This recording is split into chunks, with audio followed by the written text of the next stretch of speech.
معروف کارساز company Hyundai Pakistan نے یوم یکجہتی کشمیر پر اپنے ٹویٹر اکاؤنٹ سے کشمیری مظلومین سے اظہار یکجہتی کرتے ہوئے ٹویٹ کیا۔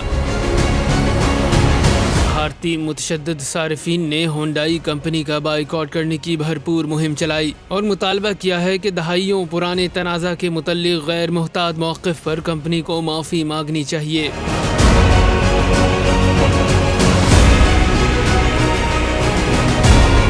ہونڈائی کمپنی کی بھارتی شاخ نے رد عمل کے طور پر پاکستانی شاخ کو بلاک بھی کیا ہے۔ صارفین نے بھارتی کمپنیوں ٹاٹا موٹرز اور مہندرا موٹرز کو ہونڈائی پر ترجیح دینے پر بھی زور دیا۔ خیال رہے اس تحریک کے شروع ہونے کے بعد ہونڈائی کمپنی کے شیئرز 1.25% تک گر گئے ہیں۔ واضح رہے کہ متشدد ہندو اس سے قبل بھی ایمیزون جیسی معروف کمپنیوں کے خلاف تحریک چلا چکے ہیں۔ شدت پسند ہندوؤں نے نہ صرف کشمیریوں کے حق خود ارادیت کو غصب کیا ہے بلکہ کشمیریوں کے حق میں اٹھنے والی آوازوں کو بھی زبردستی دبانے کی کوششیں کرتے ہیں۔